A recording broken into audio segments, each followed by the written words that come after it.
US dola milioni 40 ambayo FIFA wameofa ya mashirikisho ni ya nini? Ili sasa la kwako kama Rada Barwan Muza utupitishe kwenye ili ambalo linaonekana ni sakata linomhusisha Infantino na FIFA. Okay, kwanza ieleweke kuwa ni kusema sakata ni kweli. Sakata kwa sababu kuna mambo kama matatu ndani ya jambo moja. Ndio. Infantino amekaa na wenzie linaitwa baraza la FIFA, wakajadiliana, wakatafuta na baadhi. Maana yake huwezi kuniambia unaita pendekezo tu afu mteja huna. Maana na mteja yupo. Wamepata wadau wa kifedha na wakaunda na muundo. Yani ni kwamba kila kitu kimeshafanyika. Kwa hiyo wakatoa taarifa, lakini taarifa hii kwa mujibu wa CONCACAF, shirikisho la soka la huko Amerika. UEFA, shirikisho la soka la vyama vya soka la Ulaya, wanasema hiyo taarifa wanaiona kwenye press release. Yani waliona wakati FIFA imetoa hiyo taarifa, wakidhani kwamba ilistahili washirikishwe na wao tangu mwanzoni. Mnasema nyewe ambao mlikwenda shule za vidudu za Kiingereza, wanasema from the scratch. Yani tangu awali kabisa ilibidi washirikishwe na wao. Hizo zitu vidudu sasa. Hizo NASA. NASA hata sisi tulisoma inaitwa hivyo vidudu ndio nyie ambaye sasa kidu mnamfagio. Sasa mtanivuruga nitasahau. Umenikumbusha ile jina zamani sana vidudu. Shule mimi nilisoma shule ya vidudu. Hata mimi pia. Na mimi pia. Mimi nimesoma hizi nini? English medium. English medium wakina Babrama bwana. Okay, sawa. Sasa wana malalamiko kwamba hatukushirikishwa kabisa.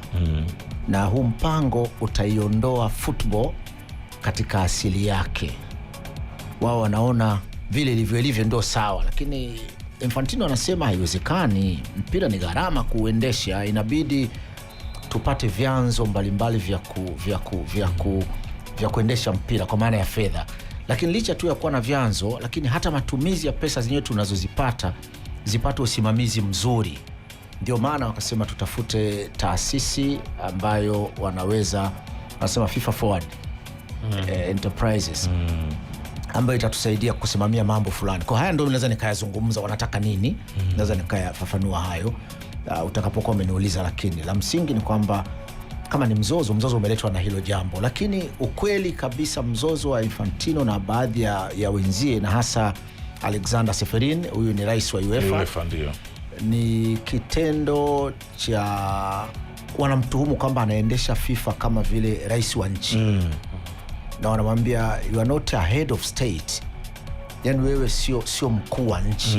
Na FIFA si nchi. FIFA ni kama chama, kwamba kuna mtu yuko pale kiongozi anafanya mambo kwa niaba ya wenzie wanayomtuma, bwana tufanye hiki kwa kukubaliana, si marafiki zake. Si marafiki tu, yani kwamba anatakiwa afanye kwa mashirikiano na hawa viongozi wengine wote.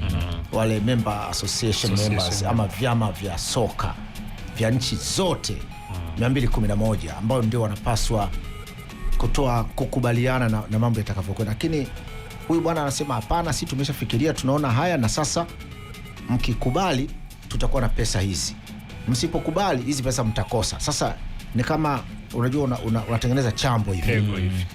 Yule samaki asipokula kile chambo ambacho unakininginiza kwenye ndoano, unaiweka kwenye maji na mnaiziwani au mtoni, asipokula wala hafi. Lakini kwa sababu umemlambishia, umemtia kiu, umemshawishi kwamba anaona chakula hiki hapa anakiachaje, anaona kwamba hii ni kilikosa hii, yani kwa sababu ni kitu ambacho hawezi kukipata kirahisi. Yani hiyo dola zaidi ya dola tuseme kama milioni 20 hivi, dola milioni 20, yani mtu unawaza utaipata wapi kwa mzunguko mmoja? Mzunguko FIFA wakiusema mzunguko wanamaanisha miaka 4 ya msimu. Yule rais aliyoko mamlakani kutoka mwanzo mpaka miaka yake 4 unaitwa mzunguko. Sasa hivi wanapata milioni 8, dola milioni 8 kwenye hayo mashirikisho. Mashirikisho yote kama VTFF. Sasa ya nchi sasa. Yes, hayo. Sio yale ya kafu sijui ni hizi zenyewe kwanza wanapata dola milioni 8 kwa miaka, kwa mzunguko mmoja, kwa season. Ukizigawa season ina miaka 4, dola milioni 1 2. Yes, 2. Ni hela kiasi, ni hela nyingi kidogo. Lakini sasa unamtaka kumtoa mtu kwenye hizi 8, unaanza kumwambia kwamba utapata 20. Hebu fikiria hiyo. Umezidisha mara Mtu anavurugikiwa mara 2 na zaidi. FM.